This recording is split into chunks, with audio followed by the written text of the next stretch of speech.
Nous sommes le jeudi 21 novembre 2019, fidèles téléspectateurs de Chérifla Télévision.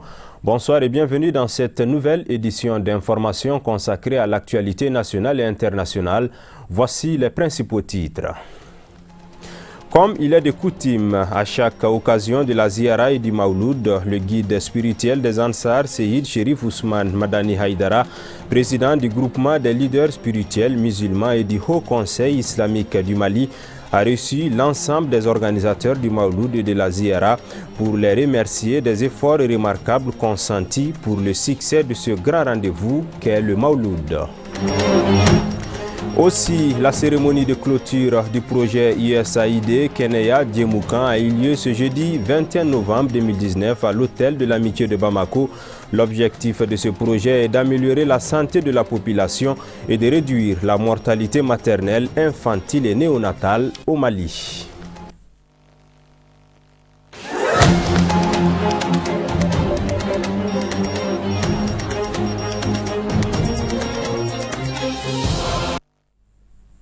Mesdames et messieurs, une fois de plus, bonsoir et bienvenue dans cette édition d'information.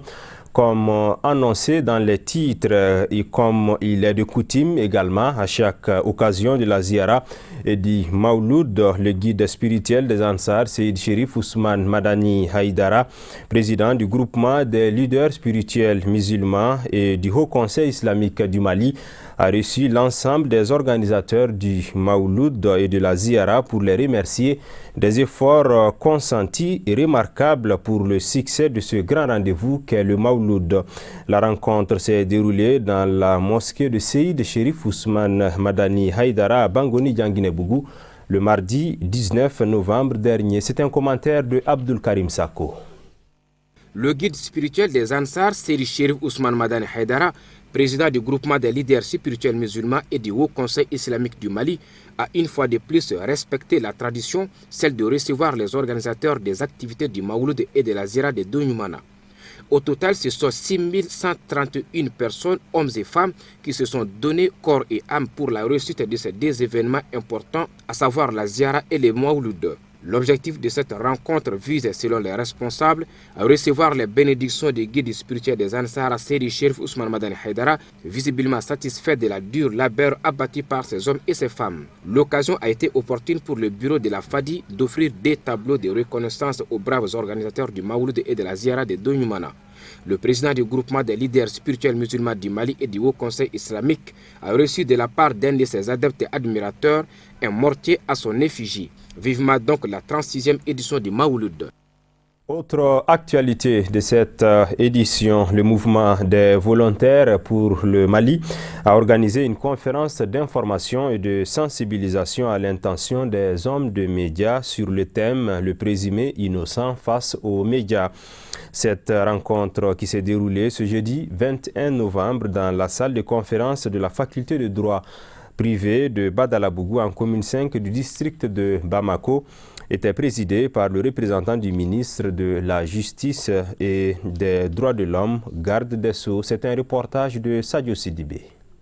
Lutter efficacement contre la corruption et la délinquance financière sous toutes ses formes dans notre pays, c'est l'objectif principal recherché par le mouvement des volontaires pour le Mali placé sous le thème « Le présumé innocent face aux médias » en vulgarisant l'information pour une grande visibilité autour de cette problématique qui est en train de prendre un essor galopant dans notre pays. Les hommes des médias ont été associés à cet effet pour informer et sensibiliser l'opinion nationale et internationale sur la vision du mouvement. Il y a désormais un vent nouveau qui souffle sur notre pays et à travers différentes arrestations, différentes interpellations, allant parfois même à des mises sous mandat de dépôt. Cette nouvelle dynamique qui est enclenchée par les plus hautes autorités à travers le ministère de la Justice pour lutter contre la corruption et la délinquance financière est souvent mal vue auprès de nos concitoyens. C'est-à-dire que quand quelqu'un est prévenu, c'est-à-dire qu'il y a ce qu'on appelle qui est l'article 9 même de notre Constitution qui le dit, il y a la question de la présomption d'innocence. Mais nous avons constaté que de plus en plus, je dis bien certains médias, et avec l'avènement des réseaux sociaux, d'autres individus, bon à mal an, s'emparent d'un certain nombre d'informations et qui les véhiculent sur les réseaux sociaux. Il est de notre devoir d'attirer l'attention des hommes de médias, c'est-à-dire les professionnels, ainsi que les citoyens lambda en général, pour que les gens fassent le distinguo entre vraiment ce qu'est le présumé innocent et ce qu'est le coupable qui a été condamné par une juridiction compétente. Le thème retenu pour cette conférence, c'est le présumé innocent face aux médias, c'est-à-dire vous, monsieur. Le représentant du ministre de la Justice et des Droits de l'Homme, garde des Sceaux, a salué la commission d'organisation pour cette initiative avant de transmettre le soutien du ministre au mouvement des volontaires pour le Mali pour dire que la présomption d'innocence doit être respectée. Nous avons salué l'initiative du mouvement des volontaires pour le Mali par rapport à cette conférence. Ce n'est pas seulement par rapport à cette conférence qui est parrainée par le ministre, mais surtout le choix de thème qui va être abordé tout à l'heure par le conférencier. Le présumé innocent face aux médias. C'est extrêmement important. Aujourd'hui, il y a une dynamique qui est enclenchée contre la lutte contre la corruption et cette dynamique permet aujourd'hui des interpellations, des arrestations. Souvent même, il y a des mandats de dépôt qui sont décernés contre certains présumés coupables.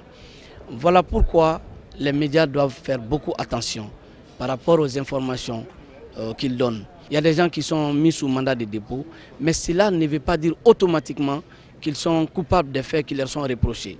Donc voilà pourquoi nous tenons à ce que cette présomption d'innocence soit respectée. Cette conférence d'information et de sensibilisation d'un jour aura permis de rassembler plusieurs participants composés des journalistes, des étudiants et des professeurs de la faculté de droit privé de Bamako, entre autres.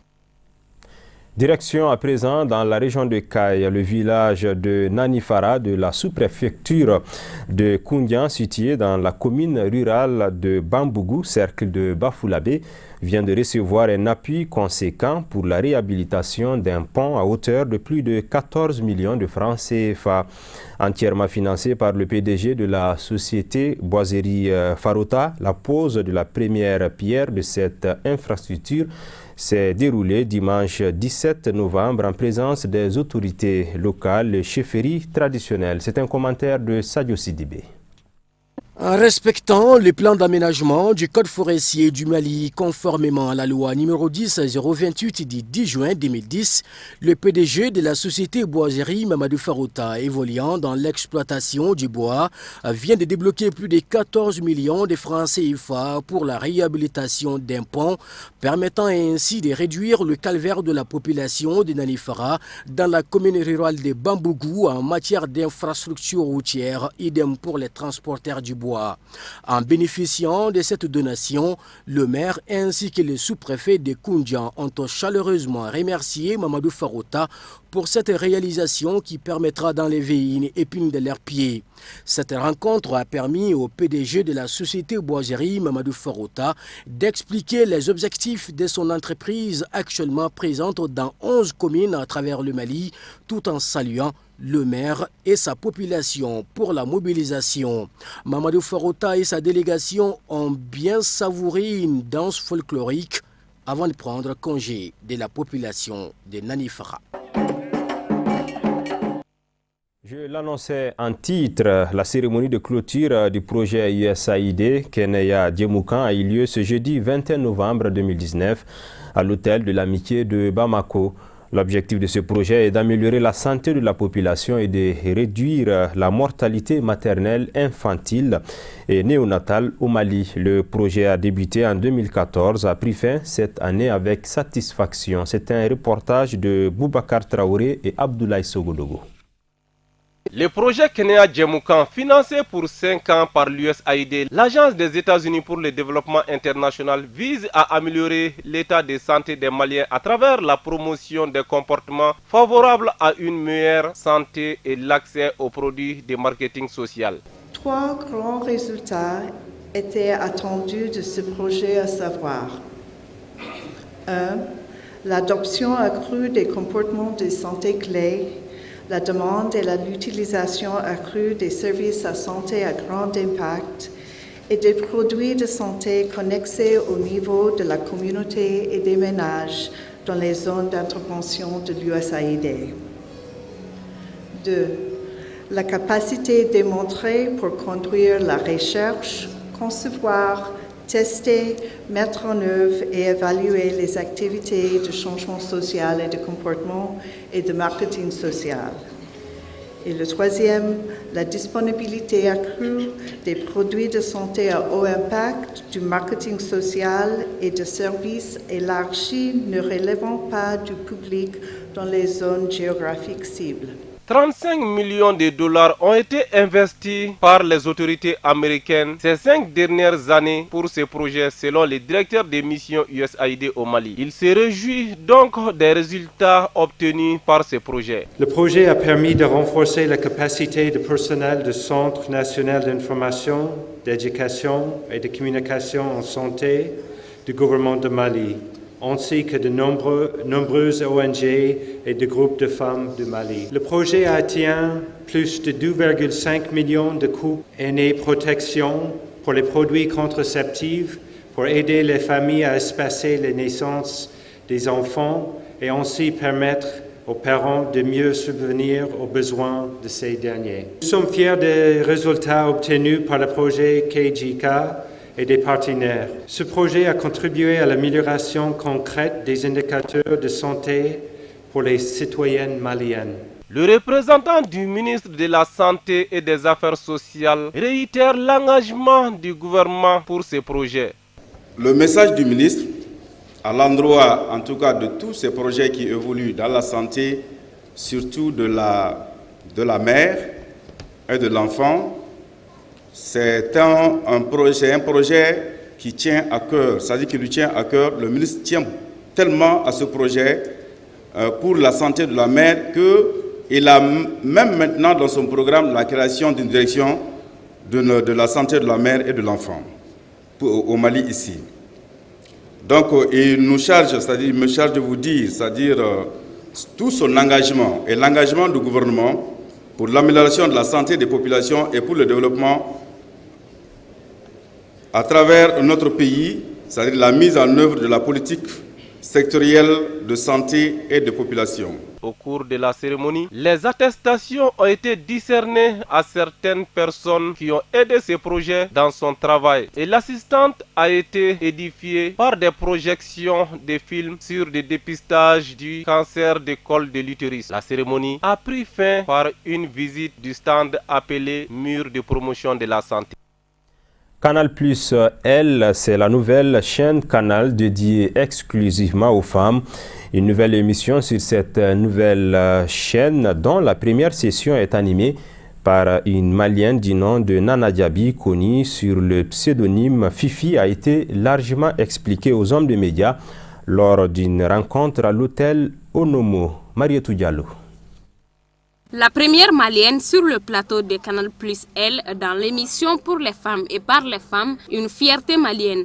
Nana Diaby, dite Fifi, a partagé son expérience avec Canal Plus à l'endroit des jeunes présentatrices. Occasion pour elle de valoriser davantage son talent d'animatrice et de mettre le Mali sur le tapis rouge. Ma collaboration actuelle avec Canal Plus se situe au niveau de la nouvelle chaîne Canal Plus Elle, qui est une chaîne 100% féminin, et plus précisément dans le magazine télé Le Cœur des femmes. Voilà, Canal Plus m'a donné cette opportunité-là de pouvoir participer à la première session qui s'est déroulée à Abidjan et qui passe actuellement tous les samedis à 20h30 sur Canal Plus Elle.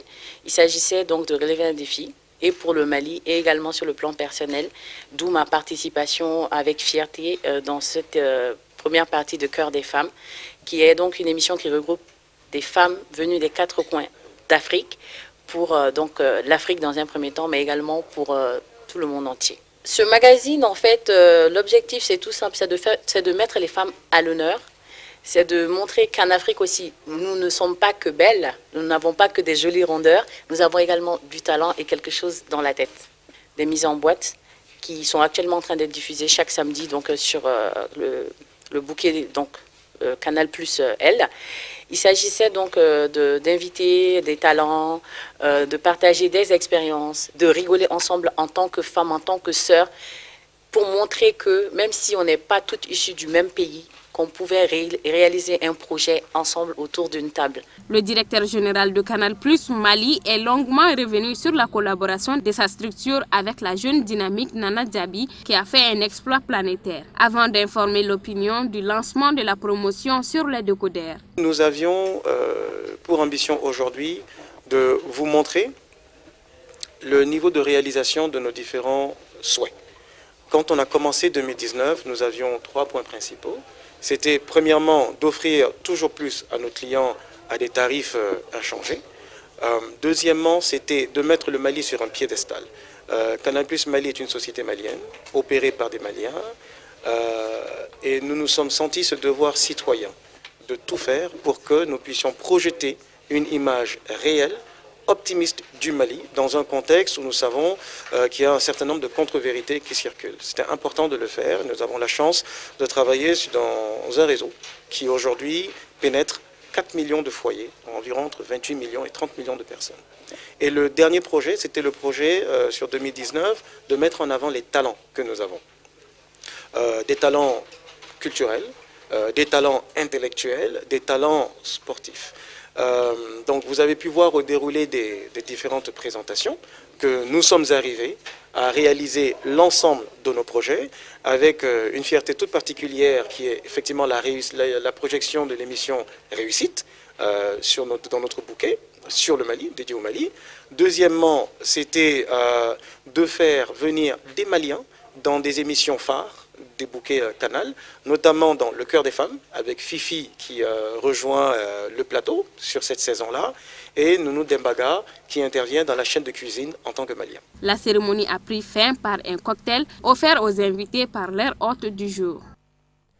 Et nous retrouvons Abdul Karim Sako pour le commentaire de l'actualité africaine et internationale.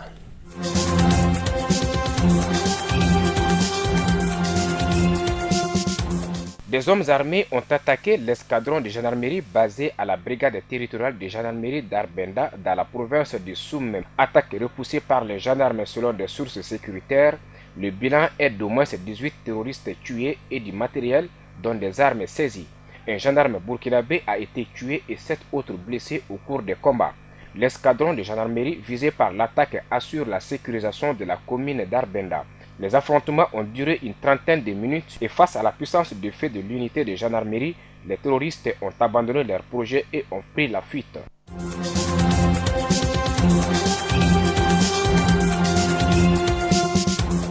En Somalie, la célèbre militante de la société civile Almas Elman a été abattue par balle mercredi alors qu'elle s'apprêtait à prendre l'avion vers Nairobi où elle résidait. Almas Elman a été tuée alors qu'elle se déplaçait en véhicule dans le complexe sécurisé jouxtant l'aéroport de Mogadiscio où vivent la plupart des employés des organisations internationales. Elle a aussitôt été conduite à l'hôpital mais elle est décédée pendant le trajet. Fille d'un célèbre militant pacifiste somalien Elman Ahmed, lui-même assassiné en 1996, elle était rentrée en Somalie pour aider le centre dans ses programmes de lutte contre la violence, en particulier l'un d'entre eux qui encourageait les enfants et les jeunes adultes à abandonner les armes pour retourner à l'école.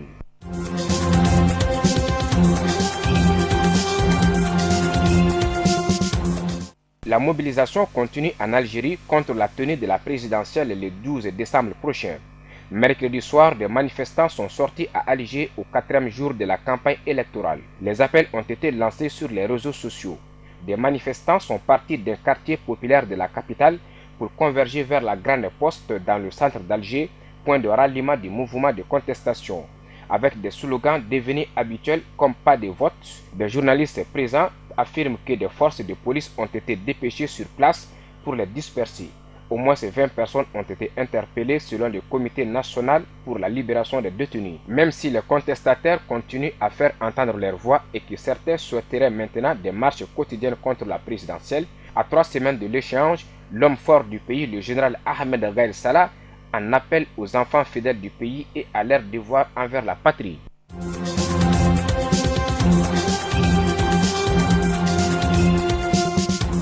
En République démocratique du Congo, l'Assemblée nationale a approuvé mercredi 20 novembre le budget 2020, un budget historiquement haut de 10 milliards de dollars. Le texte doit encore être toiletté par la Commission économique et financière et transmis au Sénat pour adoption avant sa promulgation par le chef de l'État. Ce texte suscite beaucoup de commentaires dans l'hémicycle comme à l'extérieur. Le budget prévu par la précédente administration était de 7 milliards de dollars. C'est le nouveau chef de l'État qui a exigé qu'il soit de 3 milliards de plus. C'est à main levée que ce projet de loi budgétaire pour 2020 a été approuvé dans une assemblée majoritairement dominée par la coalition au pouvoir.